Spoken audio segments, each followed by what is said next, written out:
really long question. How did you get introduced to DJing, especially when you were all set in the finance and banking professional? Yeah, well, I finished, I took this degree for banking and finance, and I've always felt, music have always been a part of my life, but I've always felt that there was a puzzle missing, a piece missing from the puzzle, sorry. I was like going out all the time at the clubs in London, and it was impossible not to become part of the scene because the scene became part of me. So it was just, I just fell in love with it, and I decided that my place was on that stage, and yeah, I bought a pair of decks, and that's how it all started. The rest of it, as they say, is history. From then to now, all these years, who approached you? Where did it all start? Those are like the kind of details from your story that are not really out.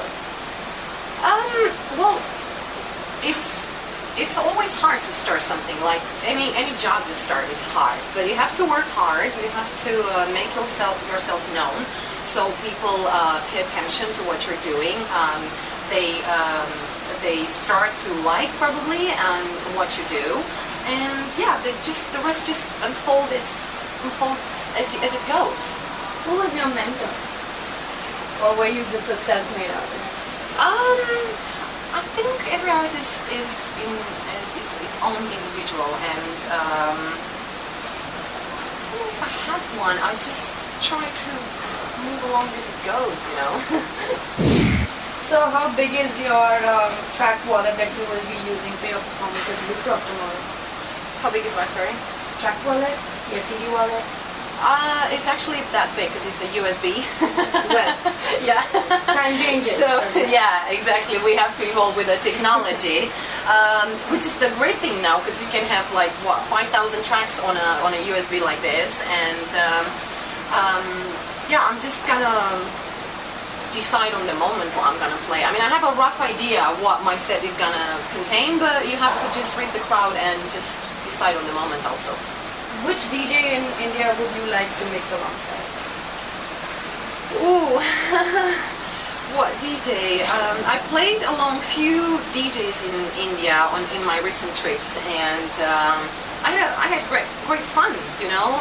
Just like I mentioned before, everyone is an individual, and everyone has their own way of connecting to the crowd, of presenting their music. So, not a favorite, but it's just nice to discover new talents. Which one has been your favorite gig so far in all of yours? There has to be one. In all of my career? Yes. There has to be that one memorable gig. It's more than one. It's like, for example, the Ibiza gigs are amazing because the island is incredible.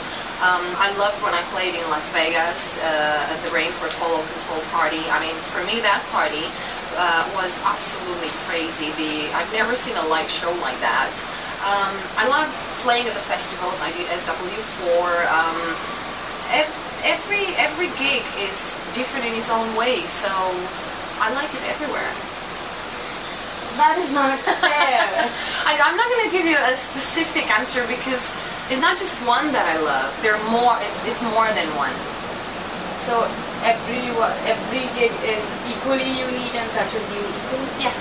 Every gig for me is a new experience. A different crowd, a different place, and yeah, it's just unique in its own way. You gotta have a favorite international DJ. You have to. Well, there are a lot of people that I look up to, like the real pioneers in the music industry, like Carl Cox, John Digweed, James Abelia, Tiesto. These people are amazing for me, and they're such an inspiration. And everything they do, basically everything they touch turns into gold. So yeah. So when you're mixing, where does your inspiration come from? When I'm mixing in the club. Well, when I'm on that stage, I like to tell a story. So I like to express my feelings through the music that I present to the crowd. And then, in the same time, I like to read the crowd to see what they would like to listen to. This is the whole game, you know. You have to know how to read the crowd and then play the music that they want. Well, this is a long one. As you know, in India, women face a lot of, sexual harassment and teasing issues.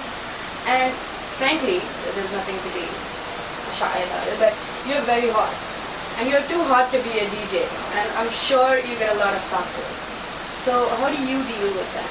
And what advice would you give to women DJ aspirants from India?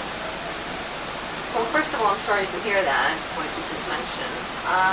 But for me, this thing of being a female DJ and a male DJ, for me, everyone is just equal. In the end of the day, we're here for the music. We're not here to judge someone on their looks. It doesn't matter if you're a woman or a man, as long as you work hard, you're good at what you're doing, and you know how to present your assets to the entire world, you shouldn't be judged on the genre. But, it does happen with a country like India. Right. I had no idea about this because I never had any problems throughout my career being a woman. But my advice is just do what you do, and forget that you're a woman or a man. Just do what you do best, and through the love of music, people will get to know exactly who you are.